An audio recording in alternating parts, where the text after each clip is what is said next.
ओम नमो भगवते वासुदेवाय नमः। जय गुरुदेव। गुरुर्ब्रह्मा गुरुर्विष्णु गुरुर्देवो महेश्वरा गुरुर साक्षात् परम ब्रह्मा तस्मै श्री गुरुवे नमः। गुरु पूर्णिमा की आप सभी को हार्दिक शुभकामना। सत्य सनातन धर्म यूट्यूब चैनल पर आप सभी का स्वागत है। आज मैं आपको गुरु पूर्णिमा की पूजा विधि, व्रत कब रखना है, पूजा कैसे करनी है, क्या दान करें और नियम क्या हैं, इस वीडियो के माध्यम से पूरी जानकारी आपको प्राप्त होगी। गुरु पूर्णिमा का व्रत कब रखा जाएगा, सही पूजा की विधि क्या है, कौन कौन से नियमों का पालन करना चाहिए, गुरु पूजा का महत्व क्या है और इस दिन कौन से कार्य करने से जीवन में ज्ञान, सुख, समृद्धि और गुरु कृपा प्राप्त होती है। गुरु पूर्णिमा भारतीय संस्कृति का अत्यंत पवित्र पर्व है। यह दिन केवल आध्यात्मिक गुरु ही नहीं बल्कि माता पिता, शिक्षक और जीवन में सही मार्ग दिखाने वाले प्रत्येक व्यक्ति के प्रति श्रद्धा व्यक्त करने का अवसर है। इस दिन भगवान विष्णु, भगवान शिव, गौ माता, पीपल वृक्ष तथा अपने गुरुओं का पूजन किया जाता है। हिंदू धर्म में गुरु को अज्ञान रूपी अंधकार को दूर करने के प्रकाश देने वाला माना गया है। वह ज्ञान का प्रकाश हमारे जीवन में देते हैं जिससे हमें अच्छे और बुरे का पता चलता है। महर्षि वेदव्यास जी ने वेदों का विभाजन किया, महाभारत और अनेकों पुराणों की रचना की। इसलिए इस दिन सबसे पहले वेद व्यास जी का स्मरण किया जाता है। ज्ञान प्राप्त जीवन की बाधाएं दूर होती हैं, कैरियर और शिक्षा में सफलता मिलती है, मानसिक शांति प्राप्त होती है, आध्यात्मिक उन्नति प्राप्त होती है, गुरु ग्रह की कृपा प्राप्त होती है। सबसे पहले आप सुबह जल्दी उठ कर के स्नान करें। उसके बाद में स्वस्थ कपड़े पहने। स्नान करते समय जल में गंगा जल डाल कर के स्नान करना है, क्योंकि इस दिन गंगा स्नान का बड़ा महत्व है। यदि गंगा स्नान कर सकें तो आप गंगा स्नान करें, नहीं तो जल में गंगा जल डाल कर के स्नान करें। पूजा स्थान को अच्छी तरह से साफ करें और गंगा जल का छिड़काव करें। भगवान के सामने संकल्प करें, हे प्रभु, आज मैं पूर्णमासी की पूजा कर रहा हूँ, पूर्णमासी का व्रत रखूँगा, अपने गुरुओं का पूजन करूँगा, आप मेरी पूजा को स्वीकार करें। यदि निर्जल व्रत ना कर सके तो फलाहार करें। तामसिक भोजन, मांस, मदिरा, लहसुन और प्याज का सेवन इस दिन नहीं करना चाहिए। इस दिन मन, वचन और कर्म से पवित्र रहने का प्रयास करें। इस दिन सबसे पहले लड्डू गोपाल जी को स्नान कराएं, चंदन का टीका लगाएं, भगवान को तुलसी दल समर्पित करें, भगवान को फल समर्पित करें, भगवान के सामने दीपक जलाएं, ओम नमो भगवते वासुदेवाय नमः मंत्र का जाप करें और सत्यनारायण भगवान की कथा का श्रवण करें। उसके बाद में आप भगवान की आरती करें और फिर अपने गुरुओं के पास जाएं। सबसे पहले गुरुओं के चरणों में प्रणाम करें, फिर उनको आप जो भी श्रद्धा से ले गए वह उनको समर्पित करें और गुरुओं का आशीर्वाद प्राप्त करें।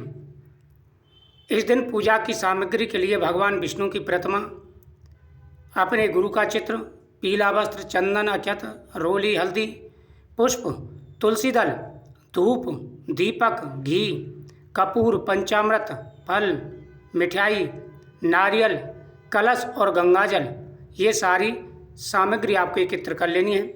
सबसे पहले स्नान करके आप स्थान का चयन कर लें, किस जगह पर आप पूजा करेंगे, या घर के मंदिर में करेंगे, वहाँ पर अच्छी तरह सफाई कर लें। वहाँ एक चौकी रखें, उस पर पीला या लाल कपड़ा बिछा करके उसके ऊपर मूर्ति रखें। सीधे हाथ की तरफ कलश स्थापित करें, दीपक जलाएं, भगवान गणेश का ध्यान करें। इसके बाद भगवान विष्णु का पूजन करें। लड्डू गोपाल जी को आप वहीं पर विराजमान करें। अपने गुरुओं का ध्यान करें। गुरुर्ब्रह्मा गुरुर्विष्णु गुरुर्देवो महेश्वरा गुरुर साक्षात् परम ब्रह्मा तस्मै श्री गुरुवे नमः।